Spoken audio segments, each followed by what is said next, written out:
선생님 오랜만에 뵙습니다. 아, 네, 오랜만입니다. 네. 그 첫 번째 질문이 네, 국내 내노라는 학자들도 잘 모르는 분야를 선생님 어떻게 알고 시작하셨어요? 그게 정말 네, 신기하거든요. 네. 말씀해 주십시오. 제가 그 제1대 작품전을 경복궁에서 네. 개최를 했는데 그 첫날 테이프 카팅을 유홍정 청장님이 이첫 부임하는 날 아, 네. 처음으로 오셔서 테이프 카팅하러 오셔서 깜짝 놀라는 거예요. 내가 평생 동안 사학을 공부해 왔는데 내가 모르는 이런 분야가 어떻게 있었느냐. 너무나 놀랍다. 그렇게 말씀하시고 정말 우리나라 궁이 이렇게 건물로만 궁으로 남아 있을 게 아니고 그 안에 채워져야 될 예술품이라든지 문화가 전혀 없었는데 궁 안에 지금 장식을 해 놓으니까 정말 옛날 궁의 조선 왕조의 이 느낌이 살아나지 않느냐. 그러니까 모든 궁들이 이런 식으로 장엄되어야 된다고 그런 네. 말씀을 하셨습니다. 네. 네. 어떻게 이거는 내가 해야 되겠다 이런 네. 생각을 처음에 하시게 되셨어요? 저는 그 채화라는 걸 어릴 때 저희 그 외조부님께서 관에 장식한 자마가 네, 홍도와 네. 자마가 하나 집에 있었습니다. 아, 네. 외조부님이 머리에 쓰셨던 거라고 그러시더라고요. 관에 들어가실 때 그렇게만 알고 있었는데 제가 일본 유학을 60년대 한 3년 동안 했었는데 그때 일본 여성들이나 교수들이 자기 나라의 독특한 문화가 꽃이다. 네. 그리고 다도다. 이런 이야기를 했었습니다. 그래서 우리나라에도 다도와 화도가 네. 분명하게 있다. 그러니까 그걸 좀 보여달라, 보고 싶다고 아, 예. 가르쳐달라고 그래. 그런데 저는 대답을 할 길이 없었어요. 그래서 내가 남의 것을 배우려고 외국 유학하는 것보다는 먼저 우리나라에 가서 네. 우리 것부터 먼저 알고 공부하는 게 수수다 싶어 다시 제가 귀국을 해가지고 네. 저는 원래 이화대학 그 문과 계통으로 다녔는데 네. 다시 사학과를 새로 입학을 했습니다. 네. 그래서 그러면 사학을 입학한 동기가 이걸 문헌적으로 고증을 하지 않으면 우리 작품으로나 말로서는 인정이 되지 않으니까 맞습니다. 문헌을 찾아야 되겠다. 그때부터 이제 조선 왕조실록이라든지 고려사를 네. 정권을 통독을 하니까 아이고. 꽃에 대하는 게 계속 나오는 겁니다. 예. 그리고 저 지도 교수님이 지금 돌아가셨는데 정 교수님한테 교수님 우리 위계나 이런데 꽃이 이렇게 많이 있는데 왜 학문적으로 이거를 발굴하고 다루지 않으십니까? 이러니까 저보고 하는 말이 야 먹고 살기도 급한데 무슨 꽃이냐? 네 무슨 꽃이냐 그런 호사록의 시대가 아니었었다. 우리 시대는 네. 그렇게 말씀하시면서 그러셨군요. 그러면 너가 처음으로 이런 사명감을 가졌으니까 역사적으로 고증을 다 찾아서 공부를 하라고 정중한 박사님이었습니다. 네. 그래서 제가 그 고려사를 정권을 담당하니까 충렬왕 때부터 기록이 나오더라고요. 충렬왕이 노국공주하고 네, 결혼했는데 공주가 돌아가시고 난 뒤에 매화꽃을 그분이 그렇게 사랑하셨답니다. 네. 중국이 국화가 매화지 않습니까? 근데 매화가 떨어지고 없으니까 궁녀들 보고 꽃을 만들어서 밀랍으로 가지고 꽃을 만들어서 장식을 해라. 내가 항상 그 꽃을 보면서 공주를 연모하고 싶다고. 그래서 네. 그때부터 궁에서 꽃을 만들기 시작한 기록을 처음으로 발견을 했는데 그 이후에 조선조에 와서는 꽃이 지금 우리 조선의 상징꽃, 네. 오약꽃이 조선의 상징꽃이 되었습니다. 윤회매의 역사도 그럼 그때로 올라가고 네, 그때가 시작이겠군요. 네. 윤회매는 보면은 고려 때 충렬왕이 비단에다가 꿀을 묻혀가지고 꽃을 만들어라고 말씀을 하신 거예요. 그래서 제가 비단에다가 꿀을 어떻게 묻히나 이런 생각을 해서 그게 밀랍일 거다. 그러죠, 그러죠. 네. 네. 그래서 그래야 붙여지고 그 예, 형태가 예. 나오니까. 꽃을 인간이 만든 그 밀랍화에 벌과 나비가 날아든다고 그랬거든요. 그럼 날아들려면 향이 있어야 맞습니다. 벌과 나비를 유혹할 수 있는데 향이 뭐냐? 제가 하니까 꿀에서 나오는 밀랍 처리를 한 것이. 그래서 그때부터 제가 밀랍화를 만들기 시작했습니다. 아유, 네. 예. 운명적으로 만나신 거네요. 선생님의 셈이. 네. 아유, 감사합니다. 그 또 한 가지 좀 제가 늘 평소에 궁금해왔던 점 하나는 그 2013년도에 네, 이제 지정이 되셨잖아요. 네, 네, 물론 그 전부터 이제 오랜 동안 선생님이 네. 그 활동을 해오신 게 축적이 돼서 그 결과로서 이제 지정이 되셨지 않습니까? 그런데 국내 그 체화 분야는 선생님 혼자밖에 안 네, 계시잖아요. 네. 다른 분야는 그래도 한 분야에 여러분도 계시고 아, 그렇습니까? 이수자도 있고 또는 어, 중복에서 또 뭐 네. 인정된 무형문화재가 네. 두세 분, 뭐 다섯 분 이렇게도 있고요. 그다음에 지방문화재까지 합하면 꽤 이제 번성한데 네. 선생님은 한 종목에 딱 선생님 한 분밖에 안 계세요. 그렇습니까? 네.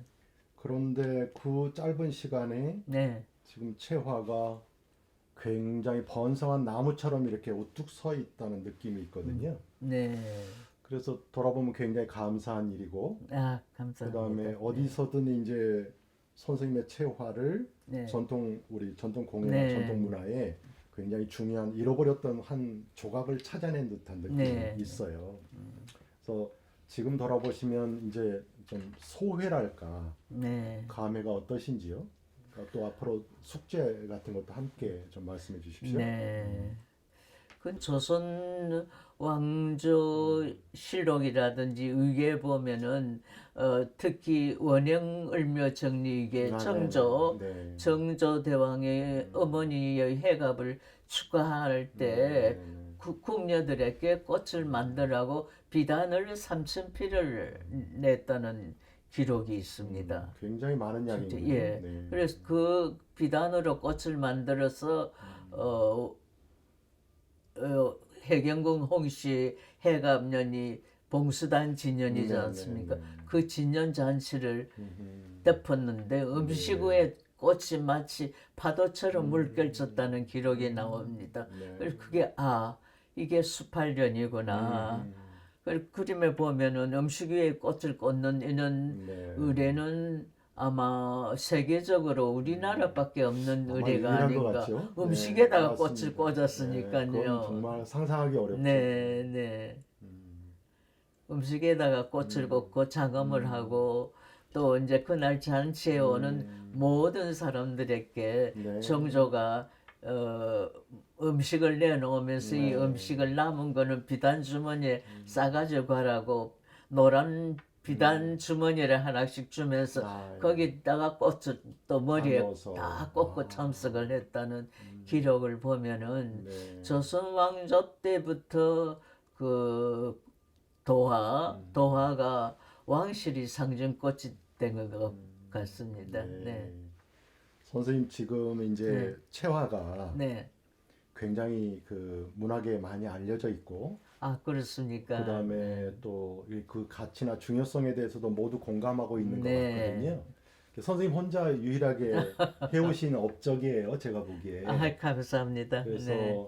거기에 대해서 좀 감회나 소회 같은 게 없을 수 없지 않습니까? 네. 감사합니다. 어떠세요? 어떤 근데 느낌이 저는 뭐 사명감을 가지고 이 문화를 발굴을 하고 또 후손들에게 이게 이제는 맥이 끊어지지 않고 네. 전승돼 가야 되는데 과연 뭐라 그럴까 채화장이 그것만 몰두할 수 있는 그 일에만 몰두할 수 있는 그런 관심이라든지 지원이 네. 없으면은 저 대에 가서 맥이 끊어진다고 저는 참 가슴 아프게 네. 생각하고 있었는데 어느 날 저희 집 그 장남이 네.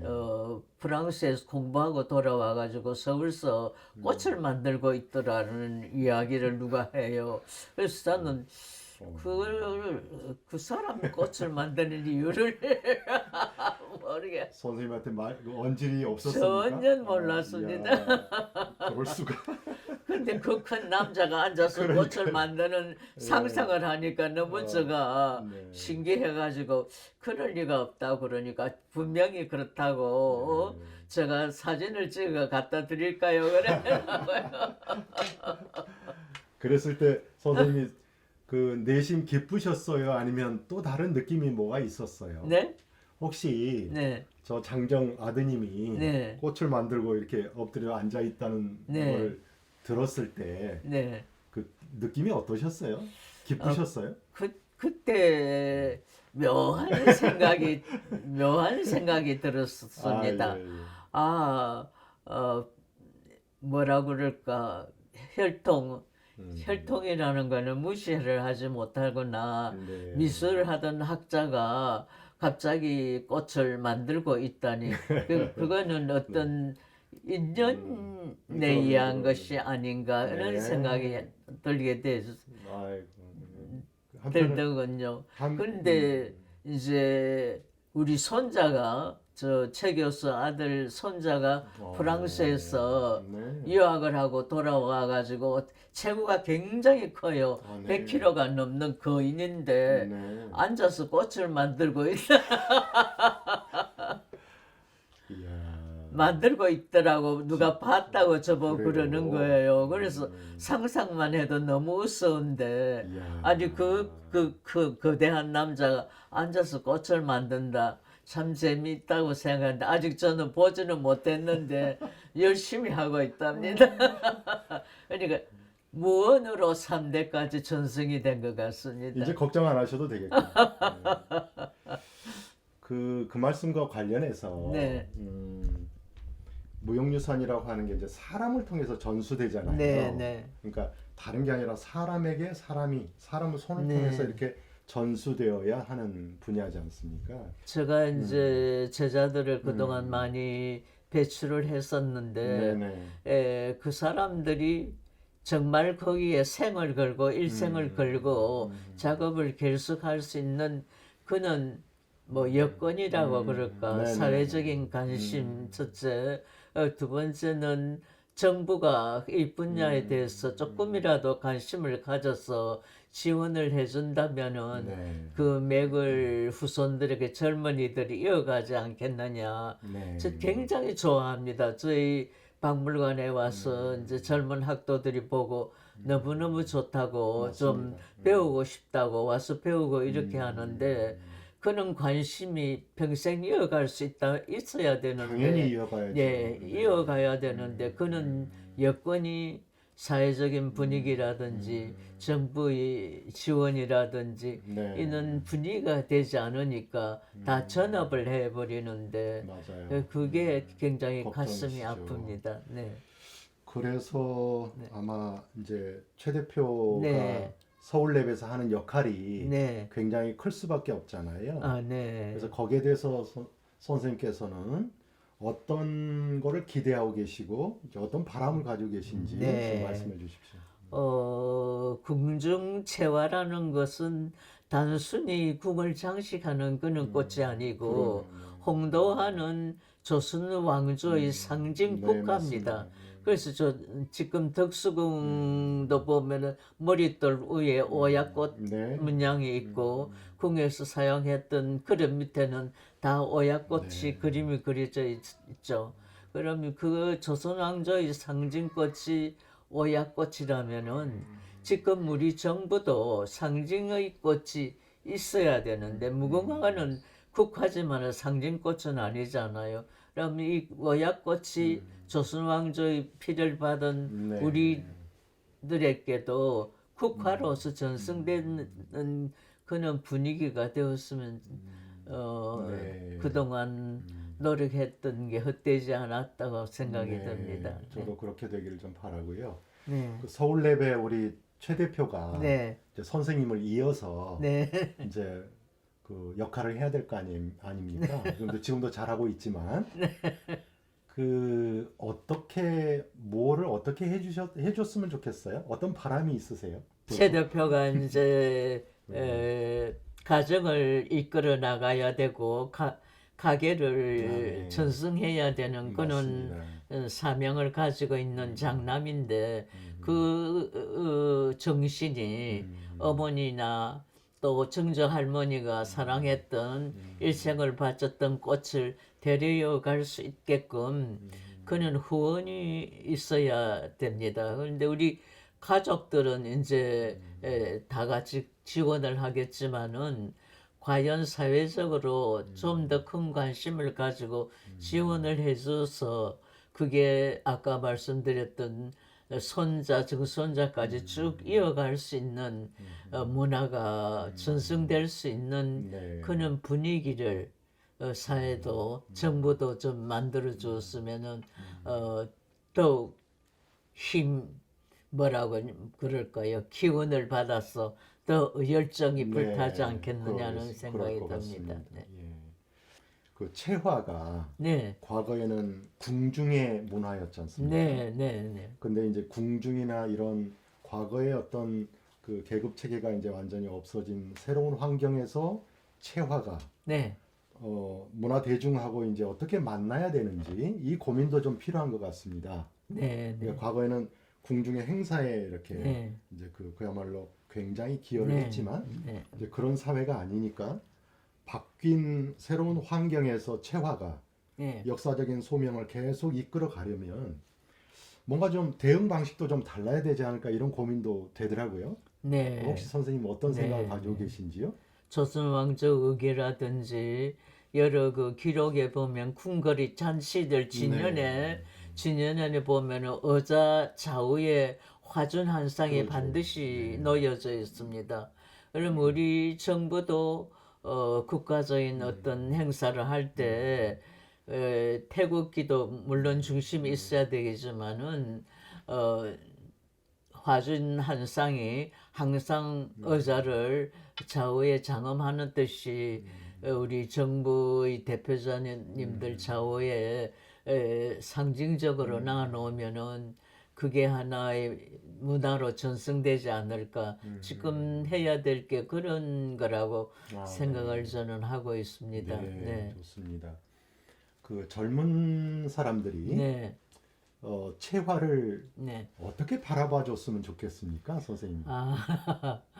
아, 이제 재화가 이제 단순하게 어떤 그 장식적인 의미를 떠나가지고, 맞습니다. 생활 속에 살아있는 꽃이 그렇습니다. 되려면은 옛날에는 여성들이 머리를 올렸기 때문에 머리에 꽃을 꽂는 자마를 많이 네, 했는데 요즘은 머리를 올리지 않으니까 가슴에라든지 아, 이런 데 상징적으로 어, 달았으면 좋겠다. 특히 영부인이 외국에 나갈 때라든지 네, 외국 손님을 접빈할 때 반드시 그 꽃을 태극기처럼 머리나 가슴에 장식을 하면 국민들도 아, 저 꽃이 우리 상징꽃이구나 하는 인식을 가질 겁니다.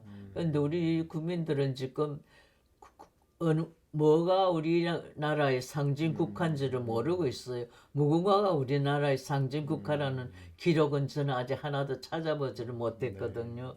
그러면은 채화가 기록에 남아 있고 또 어, 기록이나 문헌에 다 남아 있기 때문에 그게 우리 국가로 네, 정해졌어야 된다고 저는 생각합니다. 네, 무궁화보다는 오약꽃이 우리나라의 그럼요. 상징꽃이라는 예, 것을 예, 이시왕조 때 덕수궁 머리에 오약꽃을 새기고 그 뒤에도 오약꽃을 새기듯이 지금 정부도 대한민국의 상징이 오약꽃이라는 거를 네, 예, 생활화할 수 있도록 의례의식 때 사용했으면 좋겠다는 생각이 네, 듭니다. 저도 네. 동의합니다, 선생님. 네, 네. 그 이번 전시가 네, 이제 젊은 사람들하고 젊은 작가들하고 네, 이제 선생님의 그 어떤 그동안 해오셨던 네. 이제 그 역할을 이렇게 받아서 이제 우리 네. 최 대표와 대를 이어가는. 최 대표와 젊은 사람들이 이제 그것을 또 새롭게 재해석하고 이제 네, 이런 네. 전시가 이루어질 텐데요. 네. 거기에 대한 혹시 기대 같은 게 있으시면 한 말씀 네. 마지막으로 해주시겠습니까? 굉장히 참 어려운 질문인데요. 네. 이게 그야말로 채화가 국내 박물관이 기획전으로 하고 기획을 했다는 그 자체가 훌륭하다고 생각이 듭니다. 근데 기획을 해서 세상에 이제 위치도 좋고 얼마나 좋은 위치에 그러네요. 있습니까? 모든 국민들이 와서 봤을 때, 아, 저렇게 아름다운 꽃이 우리나라 꽃이구나. 무궁화가 상징꽃이 아니고 오야꽃이 우리나라의 상징꽃이구나. 이런 인식을 갖게 되는 계기가 되지 않겠느냐는 네. 생각이 듭니다. 네, 네. 감사합니다. 그 선생님 채화를 네. 만약에 이제 전수 받고 거기에 이제 참여해서 만들고 할 때 네. 어떤 거를 제일 중요하게 여겨야 되는지 어떤 대목을 채화라고 생각하면은 이제 흔히들 가화라고 그러지 않습니까? 네, 그죠? 네, 네. 가짜 꽃이다. 진짜 꽃이 아니고 가짜 꽃이라는 생각을 가지고 있는데 우리나라의 채화는 독특하게도 가짜 꽃의 나비와 벌이 날라듭니다.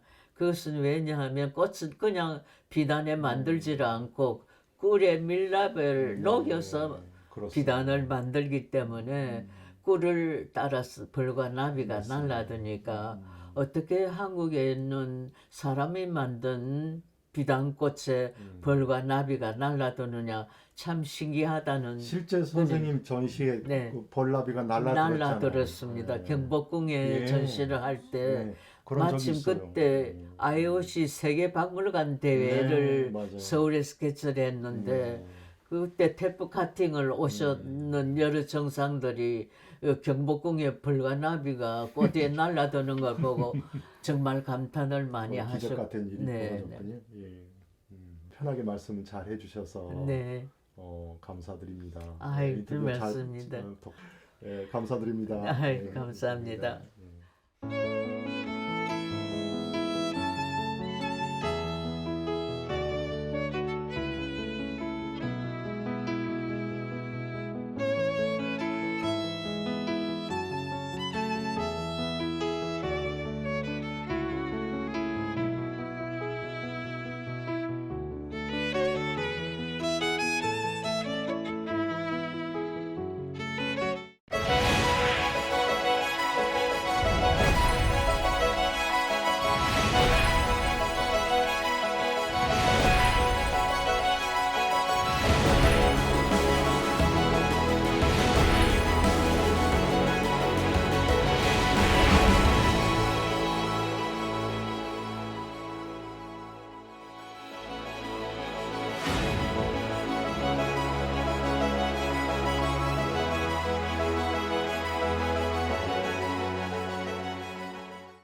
비가 그쳐가지고 네. 아무도 없는 이 네. 근정전 앞에 네. 서서 지금 너무 좋습니다.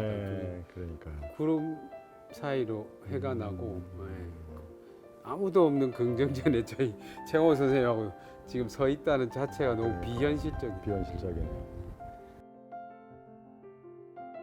근정전 앞에 의자가 안에 있고 그 앞에 문이 열려 있고 문이 이제 열려서 분화문으로 올라가 있고 예, 좌우에 화준이 있고 문무백관들이 쭉 나열했는데 그 머리 위에 전부 그 홍도 이지와 삼지화가 계급에 따라서 꽂혀 있고 악사들, 무희들 뭐 이런 분들이 전부 꽃들로 장식돼 있어서 그렇죠. 그분들이 한 1,500명 정도 된다고 이 하는데 공간을 가득 네, 채웠겠죠. 꽉 채워서 있다고 생각하면 어마어마했을 것 같아요. 그러니까 비단 꽃뿐이 아니라 네. 사람마다 다 색색이 다른 옷들을 다 갖춰 입었을 네, 거 아니에요. 옷 그리고 색깔도 이제 다 뭐 다 붉은색도 다르고, 계층에 따라서 다 다르니까. 꽃하고 이제 하나로 어우러졌을 네. 거고 네. 여기에 이제 마당에 차려지는 음식들, 음식들도 이제 과일하며 네. 온갖 그 화질들이 이렇게 네. 빛깔들이 다 다르잖아요. 네네. 거기에 또 이제 또 음. 상화가 꽂히고 상화 꼽혀 있고. 거기에 이제 꽃과 함께 네. 그 사람들이 움직이면서 이루는 그런 물결 같은 꽃, 네. 꽃의 그 물결 같은 네. 마치 정원에 가득 핀 꽃들이 바람에 이렇게 흩날리듯이 네. 움직이듯이 그랬을 것 같아요. 그 100년 전, 200년 전에 저기 한번 재현해 보고 싶네. 진짜.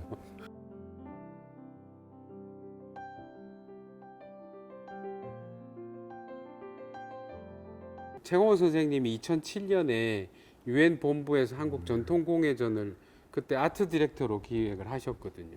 그때 저희가 이제 궁중체화가 참여하게 됐는데 최공호 선생님이 전시의 최고 앞단에 화준을 한 쌍을 이렇게 놓으셨어요. 꽃은 그냥 딱 놓으니까 설명이 필요 아무 없어. 설명이 그냥 필요 없어요. 좋은 거지. 꽃 안에 나비가 있고 뭐 맞아, 꽃이 저 잠자리가 맞아, 있고 맞아. 새가 있고 하니까 뭐 세상 모든 사람들이 뷰티풀 쏘고 그러니까 언어가 필요 없는. 그래서 아 이게 꽃이라는 매체가 그런 사실 그 전까지는 제가 그걸 못 느꼈었거든요. 근데 유엔 본부에서 그걸 보면서 야 이거는 정말 세계 공통적으로 모든 문화에 존재했던 맞아요. 것이고 그거에 사람들이 매우 익숙해져 있기 때문에 그 꽃을 대상으로 한 조형물을 보는 데에 전혀 국경과 문화적인 제약이 없을 수 있구나라는 걸 제가 공통 느꼈어요. 만국 공통 언어죠. 공통의 언어로서의 꽃이라는 거. 선생님 알게 된지는 2007년 처음 그때 처음 뵀죠.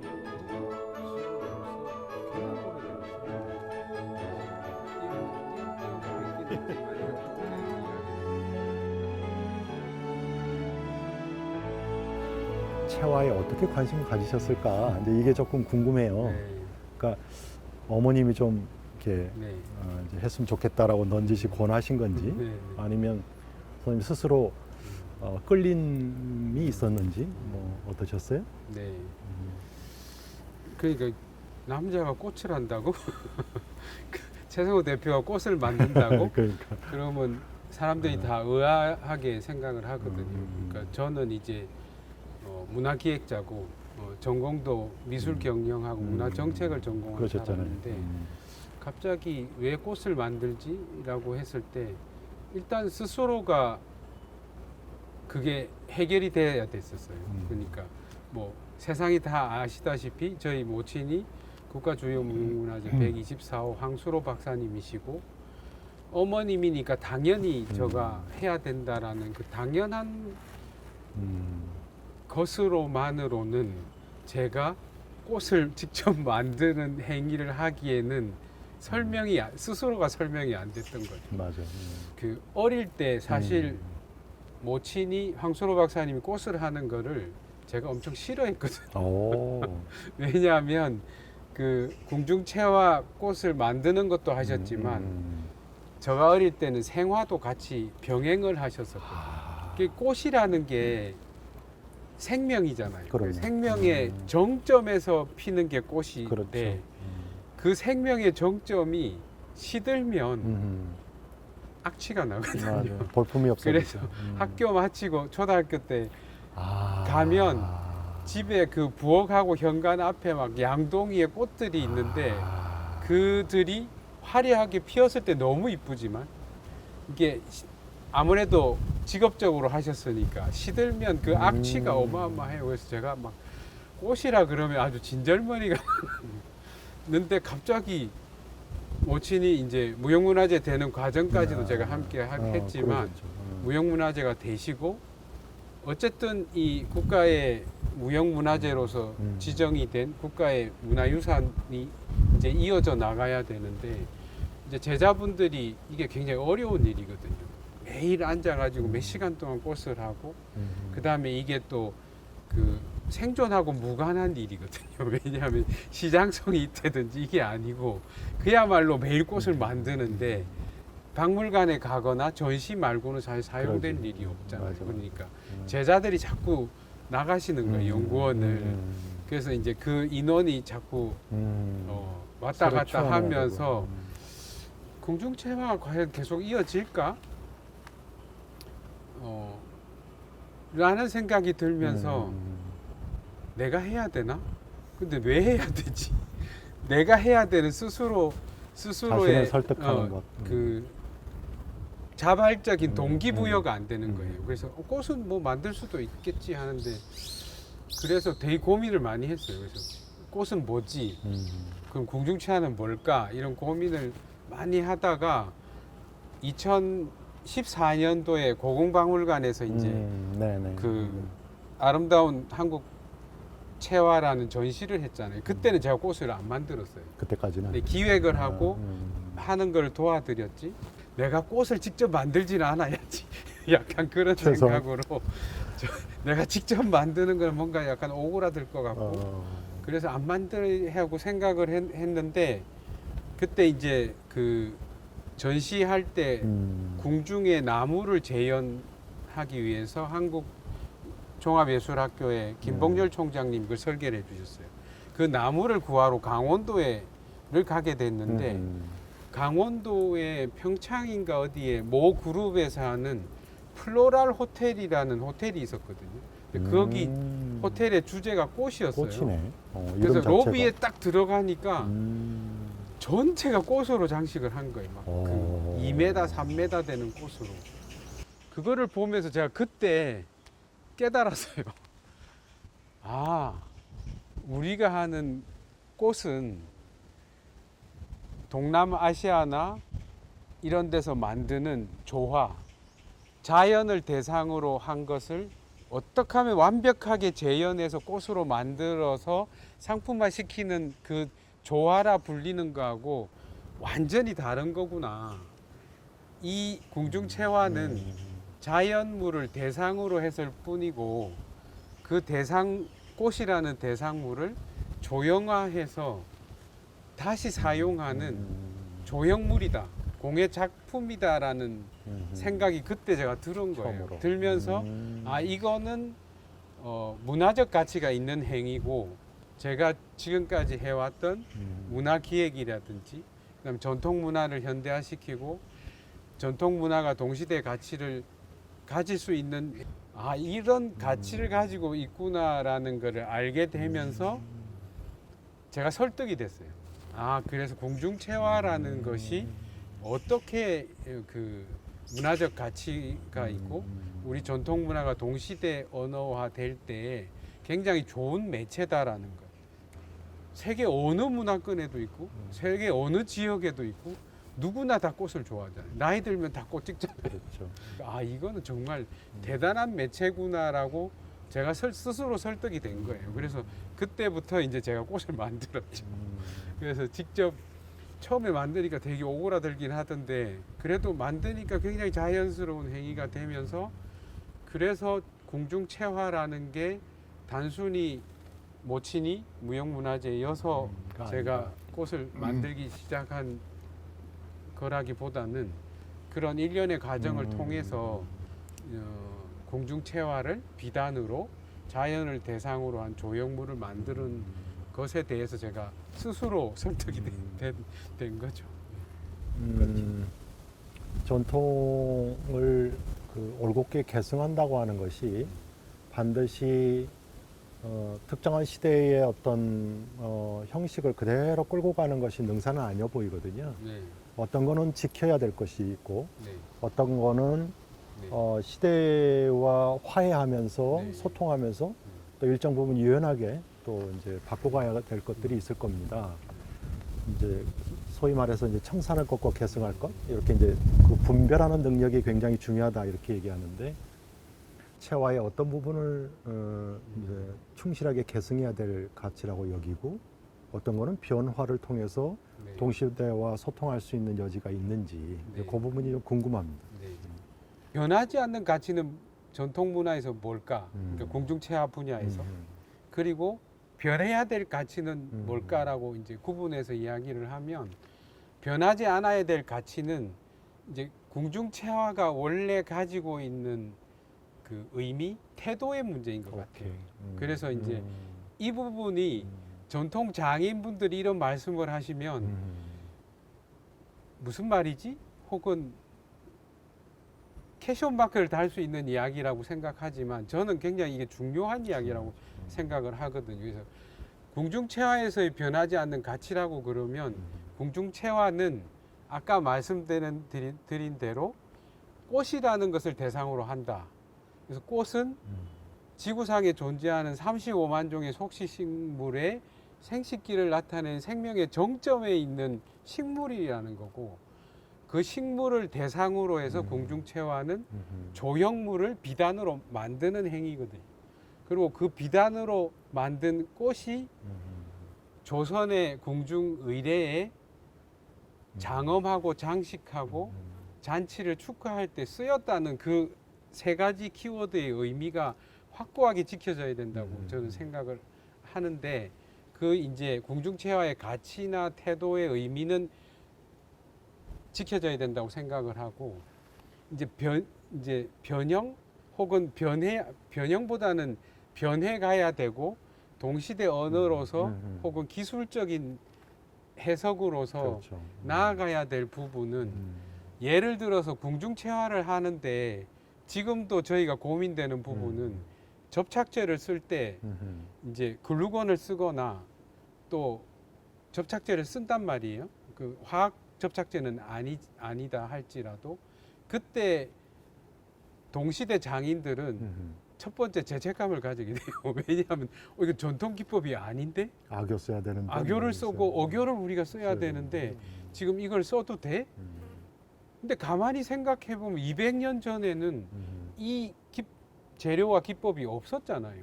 없었으니까 그분들은 당연히 악교와 어교를 선택할 수밖에 없었고 최상의 선택이었고, 만약에 그 당시에 글루건이 있었다. 그럼 그분들이 당연히 그걸 안 썼죠. 썼을까? 당연히 썼죠. 당연히 썼다는 그럼.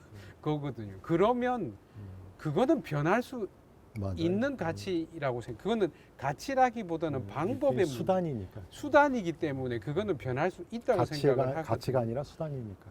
저희는 200년 전에 있다가 끊어졌다가 황수로 박사님이 200년 전에 200년 후에 다시 만들면서 시간을 다시 거슬러 올라가서 만들기 때문에 지금 이런 상황이 벌어진 건데, 맞아요.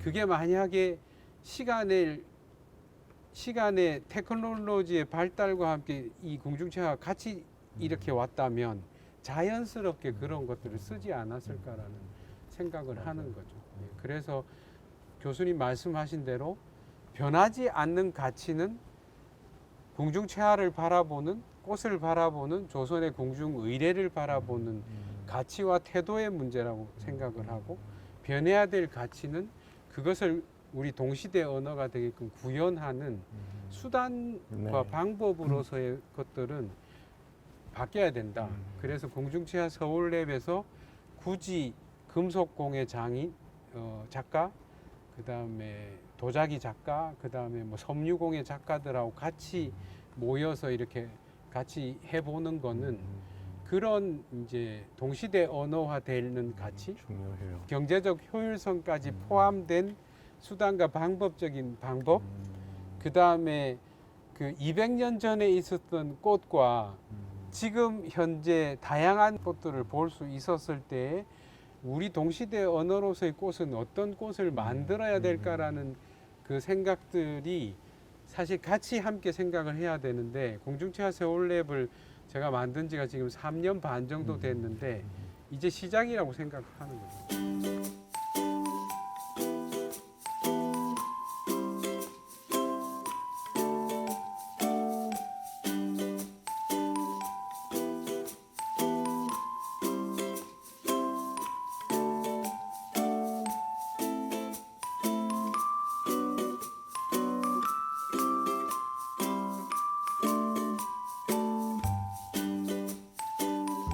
그래서 네.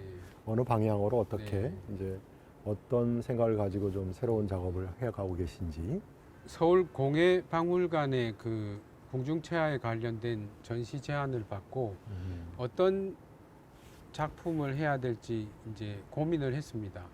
전통에서의 변하지 않는 가치 부분에 대해서는 정확하게 보여줄 필요가 있다. 그렇죠. 고 해서 이제 무형문화재 황수로 박사님의 전통을 그대로 재현한 화준 한 쌍은 이제 전시장에 아, 그대로 들어와서 우리의 전통은 이런 것이다라고 정확하게 이제 보여줘야 된다고 생각을 했고요.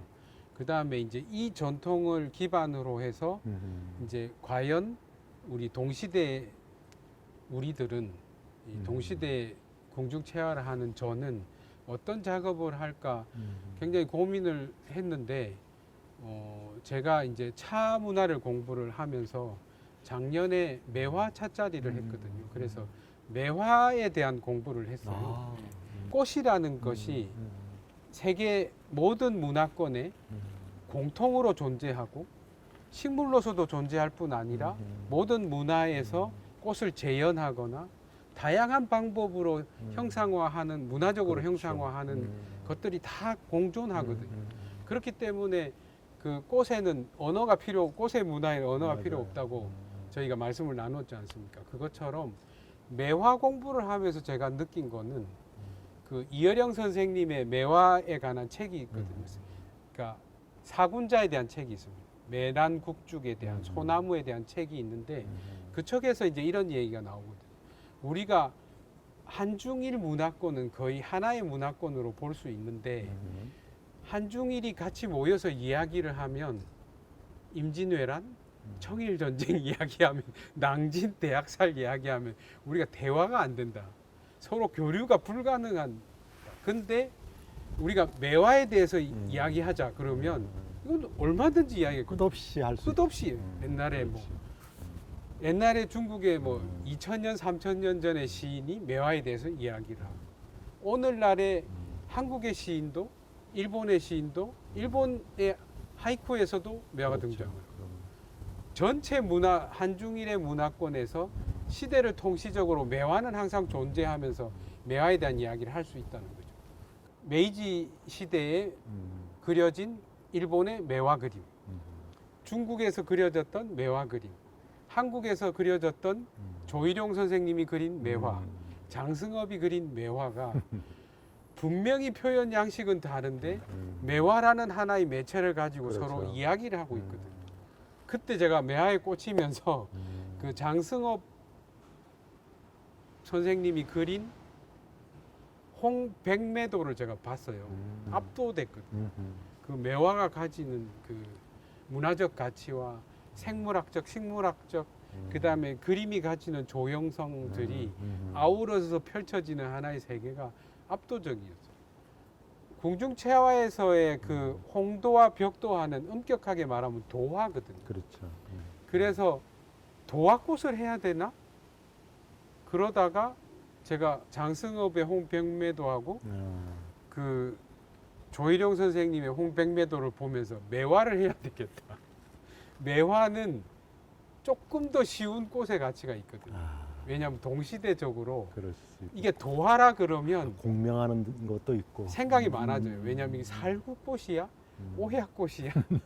이게 그리고 꽃 모양이 비슷합니다. 네네. 매화하고 도화하고 살구꽃이 아, 이제 저는 분명히 구분을 하는데 일반인들은 사실 구분을 못해요. 화준을 보면 자꾸 사람들이 저게 매화라고 생각하는데 그거는 분명하게 도화거든요. 근데 이번에 저희들이 할 꽃은 도화냐 매화냐는 사실 중요하지 않습니다.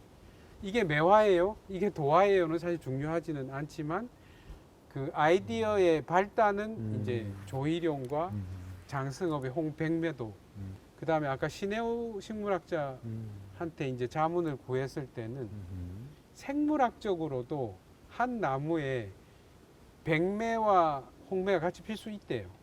물론 연리지라고 해서 그 연근지라고도 하죠. 그 나무가 왜 뿌리가 섞이면서 백매와 따로 자라면서 합해집니다. 맞습니다. 그래서 합쳐져서 나와서 홍백매화가 아. 나오는 경우도 있지만 특이한 경우겠죠. 생태적으로도 한 나무에서 백매, 홍매가 맺히는 게 가능하다고 하더라고요. 그래서 이걸 한번 좀 재현해 보고 싶다. 변하지 않아야 될 가치는 전통적으로 통시적으로 우리가 매화를 사랑하고 아꼈던 가치를 이제 그 나무까지 한 4m 되는 데다가 재현을 하고 그리고 이제 전통에서 매화를 바라보던 장승업 조일용 선생님의 시각을 오늘날의 시각으로 옮겨와서 그것을 좀 더 이제 설치적으로. 그래서 연리지, 연근지라는 그 두 개의 나무가 백매와 홍매가 얽혀면서 펼쳐지면서 조금 이렇게 식상된 가치일 수도 있지만 전통과 동시대가 이렇게 섞여서 이렇게 조화롭게 되는 그 첫 번째의 궁중체화의 시도로서 좋네요. 이번에 기대가 되는데. 한국 그 서울 공예박물관에서의 아무래도 첫 전시입니다. 그래서 항상 엄정하고 정중한 대상으로서의 화순이 존재해 있고 저희들은 옆에서 전통과 동시대의 가치를 네. 같이 추구해 보는 그럼요. 그렇게 해서 연리지로서의 홍백매도화가 있고 네. 그 다음에 이제 이윤정 작가님, 유은정 작가님, 금속 작가들과 아하. 이제 콜라보를 해서 그 기본적인 연리지로서의 홍백매 화준에다가 각자 세 분의 창의적인 해석이 가미된 오. 금속 작업들이 추가가 되는 거예요. 거기에. 그거는 이제 나중에 와서 직접 작품을 보시면 되는 거예요. 그래요. 네. 향후에 선생님이 이제 그 가고자 하는 지향 네. 이런 것들에 대해서만 좀 말씀하시고 끝낼까요? 네. 궁중체와 서울랩이 앞으로 해야 될 지향점 그리고 목적지 또 앞으로 많은 시간을 거쳐서 향해서 가야 될 지점은 아까 말씀드린 대로 변하지 않아야 될 전통의 가치 그리고 그 전통 안에 있는 단순히 보존하고 보존해야 될 만한 가치뿐 아니라 그 전통의 가치 안에 있는 소중한 아름다운 가치들 그러니까 손이 만들어내고 사람이 만들어낸 재료와 자연물을 만지면서 발생되는 손의 감각의 회복 그러니까 사실 공예 가치의 회복인 거죠. 그것을 끊임없이 이제 추구를 해야 되고 그리고 그 동시 전통이 가지고 있는 아름다운 가치가 우리가 살아있는 시대에만 머무는 게 아니고 우리 다음 세대까지 그 가치가 이어지려면은 단순히 전통은 무조건 지키고 보존해야 돼. 이걸 너희들이 무조건 지켜야 돼. 이러면 그 가치는 이어지지 맞아요. 못한다고 저는 생각을 하거든요. 의무감이 오래 갈 수 없죠. 의무는 지속할 수 없다고 보거든요. 그래서 맞아요. 이건 의무감이 아니고 궁중체화를 하면서 손의 가치를 알면서 그 다음에 자연을 소중히 생각하고 사물을 소중히 생각하고 사물에서 파생되는 굉장히 다양한 우리한테 주는 만족감, 사물과 일어나는 그 교감도 이런 걸로 인해서 야 전통에는 진짜 아름다운 가치가 있구나, 소중한 게 있었구나, 우리는 기억하지 못하는 것들이 있구나라는 자연 발생적인 동의와 함의가 탁 이루어지면 이거는 이어진다고 보거든요. 맞아요. 그래서 사실 그 변하지 않는 가치를 만들어내는 게 가장 궁중체화 서울랩이 해야 될 부분이고 그 다음은 이제 변해야 될 가치 그 아름답고 소중한 가치들을 해 나갈 때 동시대 가치가 되려면 동시대의 기법이 사용이 돼야 되고 동시대의 수단과 방법이 사용이 돼야 되고 문화라는 것은 끊없이 바뀌니까 동시대의 라이프 스타일에 맞는 언어를 가진 조형물이 또 나와야 된다고 생각을 합니다. 그래서 그런 것을 창의적인 작가들 혹은 일반인들과 함께 이제 동시대 가치를 만들어야 돼요. 기법도 개발하고 수단도 만들고 그 다음에 동시대 조형 가치가 되는 언어도 만들어야 된다고 생각을 해요. 그래서 그거는 당장 뭐 내년 내후년에 만들어질 거라고 생각하지는 않고 제가 만약에 사라지더라도 앞으로 그런 그 아까 말씀드린 가치에 동의하는 사람들이 앞으로 만들어 가야 될 가치이지 않을까 생각을 합니다.